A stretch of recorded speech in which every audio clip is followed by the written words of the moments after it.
जय शिवराय.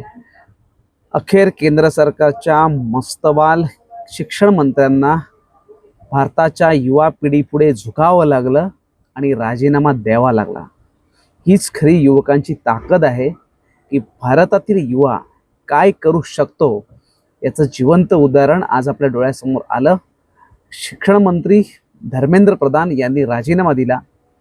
गेल्या 20 दिवसांपासूनचा जो लढा आहे या लढ्याला, युवकांच्या लढ्याला यश मिळालेलं आहे. म्हणून मी मागच्या व्हिडिओमध्ये पण म्हटलं की जेव्हा जेव्हा युवा जागा होतो, पेटून उठतो, त्यावेळी बदल घडतातच.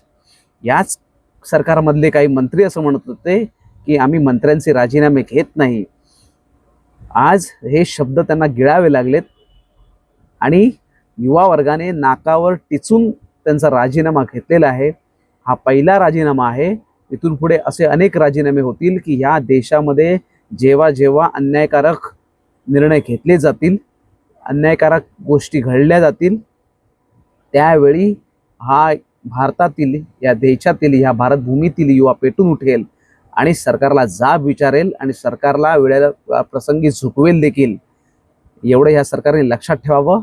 जय शिवराय.